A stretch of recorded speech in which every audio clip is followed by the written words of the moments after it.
Alisdair Hutchison.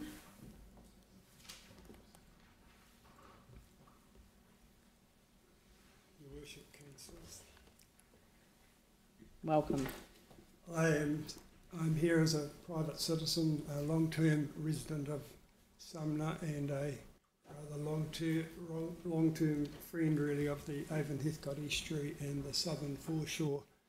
In particular, I was a foundation member of the Christchurch Estuary Association in 1971, and I'm a life member of that association. I was a foundation member of the Avon Heathcote Estuary Trust, and I was on the board of the Estuary Trust until the Coastal Pathway came along, and I strategically decided to move over to the pathway when the opportunity was there with the earthquake repairs to actually do something to get the pathway underway.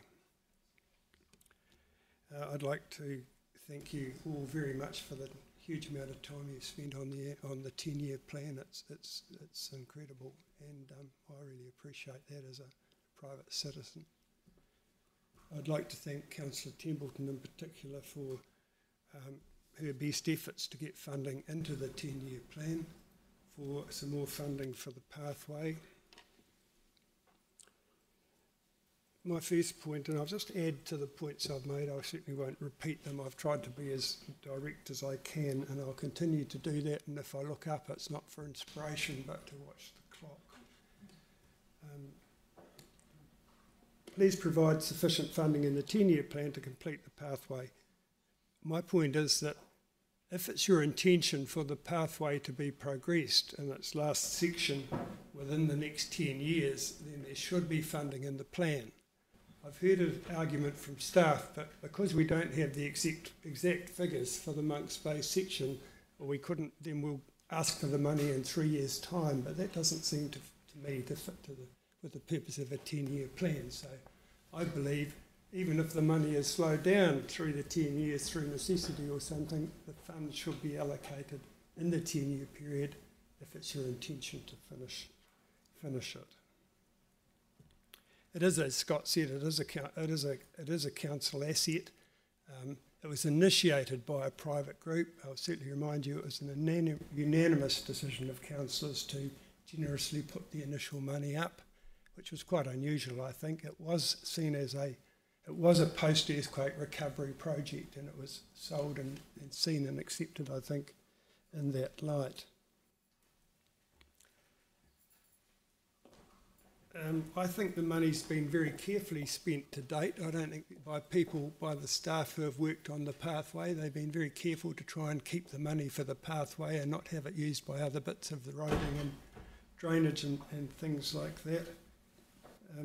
Where things have come unstuck is actually quite recently, and you'll all be aware of the port protection, huge port road protection project which NZTA funded much of, and that was done under the special earthquake legislation, and as a result of that there was no opportunity for public submissions or comment until after the resource consents were applied for.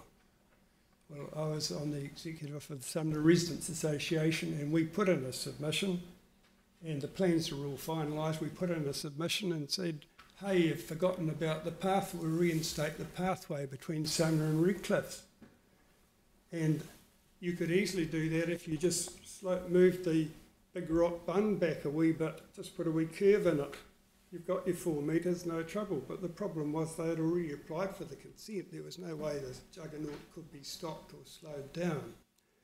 So I'm just saying to you that the seawall that you've now just got consent for, which isn't cheap, it's very expensive. It's the first ocean seawall the council has tried to build since 1953.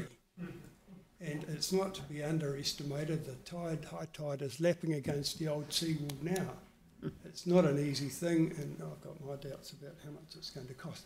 But what I'm saying is there was an error made that in the rush of getting these big projects and the sort of tunnel vision of these earthquake projects and the port thing, that the government wasn't going to pay for a footpath, so the council forgot to put one in, having taken the footpath on the cliff side. It was just a genuine error.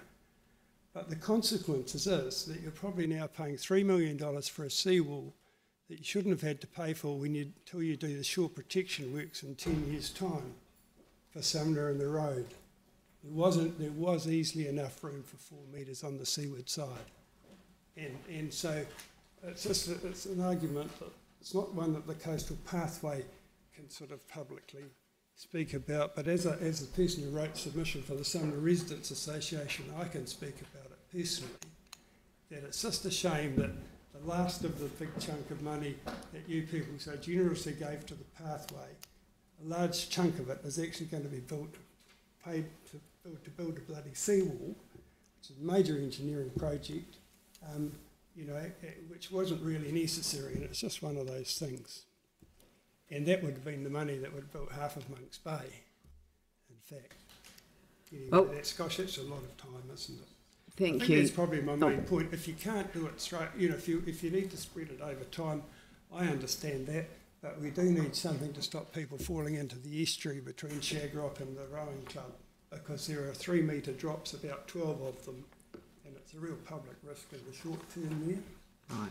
Look, thank you very much. And I mean, we can look back and understand errors that were made, but they are what they are, and we have to do with what we've got, what we have to do. So thank you very much for your submission. It's much appreciated. Thank you. And John.